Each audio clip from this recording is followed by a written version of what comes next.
Mike Gould here, Mayor of Hounds, USA, home to the happiest dogs on earth. Today is February 17th. This is our new boot camp boarding school student, Teak.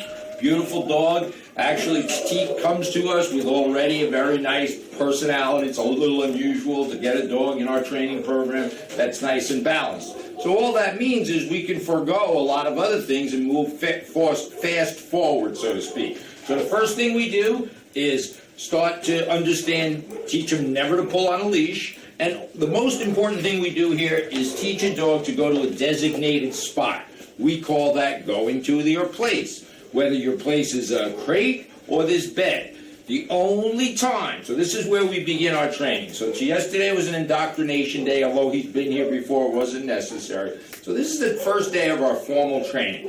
And what we do is exactly what we're doing. We create drama and excitement and teach a dog not to react to it under any circumstance. So most dogs react to something, a change in their environment. Whether it's a doorbell ringing, the presence of another animal, they get excited and they go towards it. They seek out our hands generally. So today is great. So Teak is here. We'll show you, throw that to me. So we move this fast forward. You don't have to be an animal behaviorist to see Teak is excited by this. But if this was a cat that ran across, and watch his head. So if this was a cat, you don't want him to chase a cat. So we teach him to, and we don't talk to dogs a lot. You'll notice that we're not yelling, screaming, we don't talk, and eyes, body language is all very important to a dog. As I can see, I'm not looking at him, but I see him standing up and his tail's wagging. The criteria for this going to place is not that he sits or lays down. The criteria is that he doesn't get off his mat.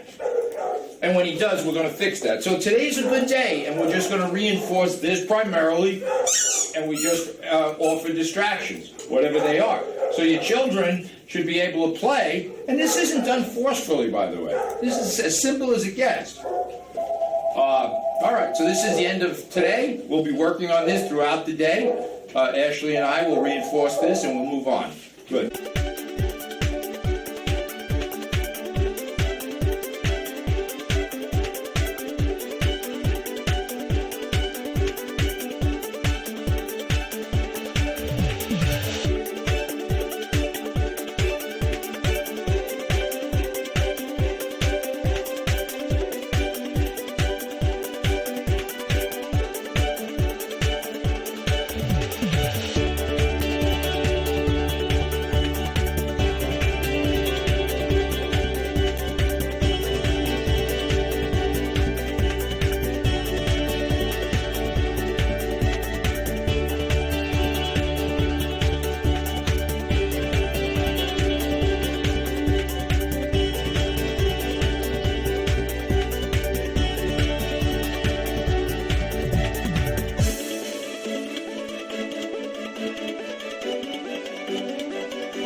Mike Gould here, Mayor of Houndstown, USA, home to the happiest dogs on earth. We're finishing up with our friend Teak's 12-day boarding school boot camp.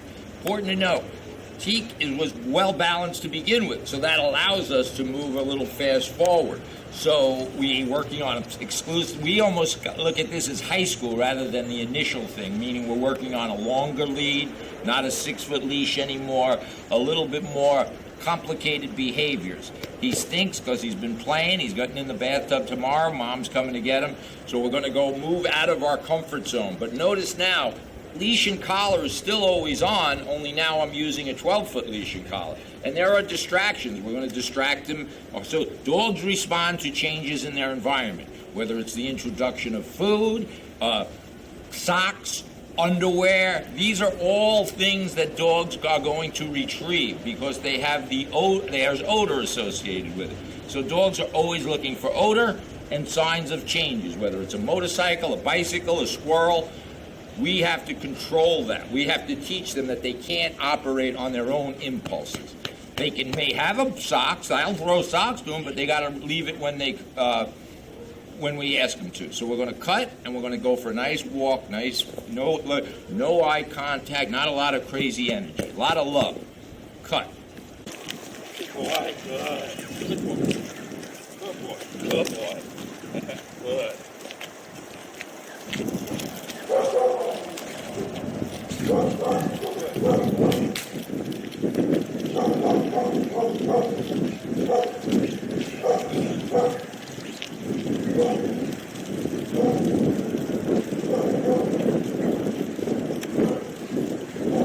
Okay, so here we are. We're finishing up with Teak.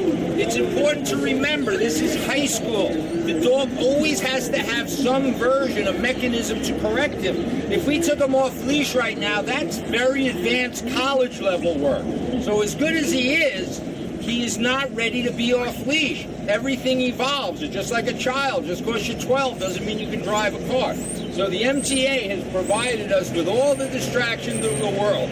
Trains, PA systems, there's odors. As we get closer into this, there's going to be more distractions. So we start on the exterior and we're going to work towards it.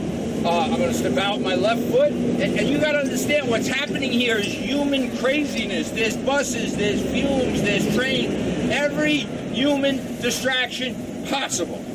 I'm going to ask him to heel. Good boy. And we go. And as we go, we see distraction. I go fast. I go slow. Good boy. Leash on, always. Good boy. Good boy. Carbon monoxide, noise, the ground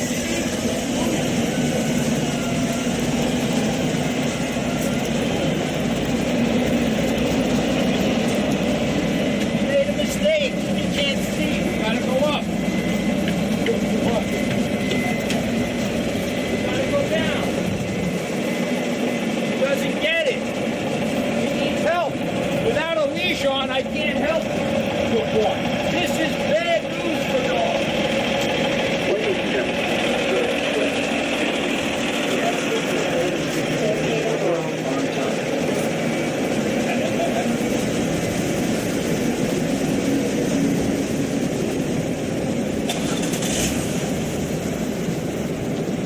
If I slow down, it's as I see.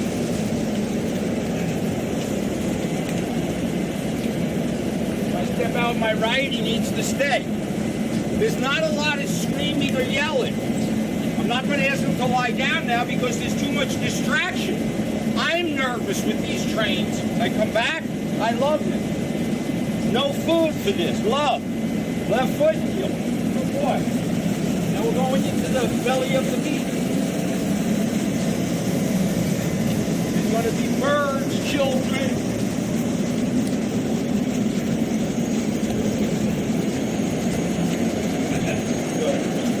Change of surfaces, every shadows, odor, these things are all disruptive to the dog brain.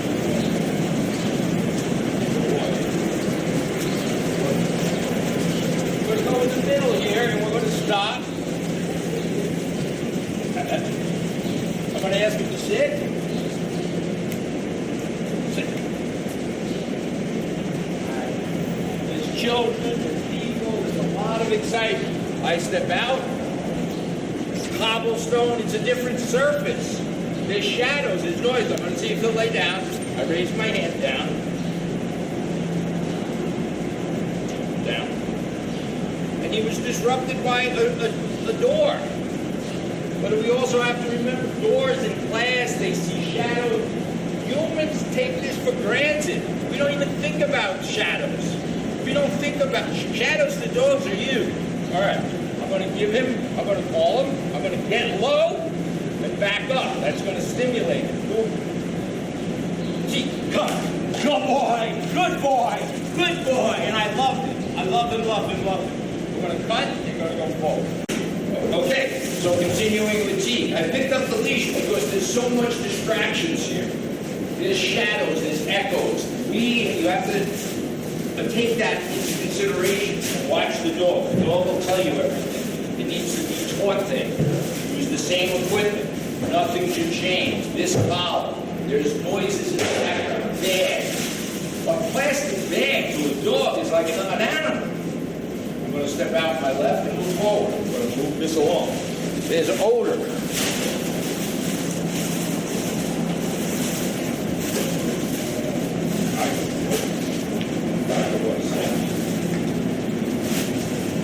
He's looking at me for leadership.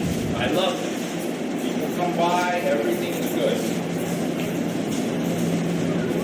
I can't be in a more distracted place, right? So eventually, and this is our first time up here. It's not like we've worked this out and come up here a lot.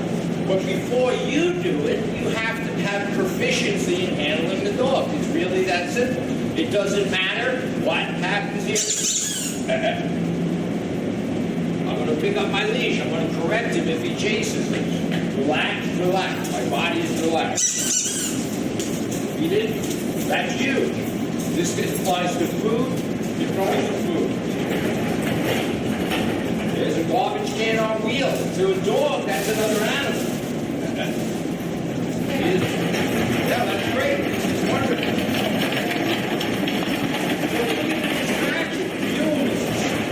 Squeaky toy. I'm going to give him a little bit of food.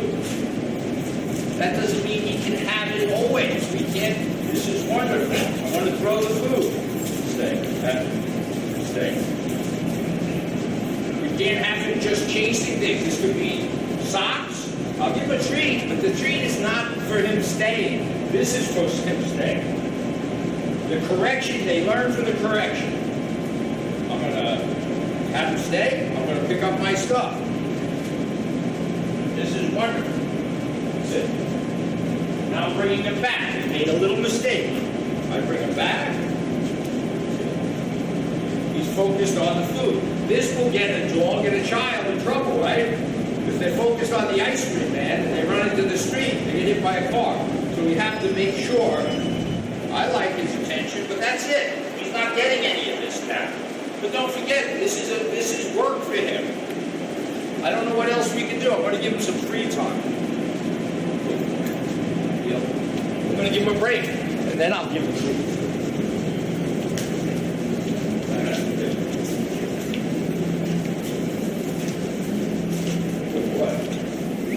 All right. Ladies and gentlemen, the 12:50 p.m. to Penn Station is Good. Okay, now, this is his free time. I brought him to a grass area. I decided this. Good boy. Now he can play with his toy. But I have to have control, right? Good boy. I can give a good boy. I'll play now. So this is on the other side to the obedience is this. He's ready for advanced training. The question is the humans. And obviously they've done a very good job or he wouldn't be this good. So it's not, it's a combination of things. This is good. Good boy. Good. Good boy. This is an opportunity. This is the other side to the obedience.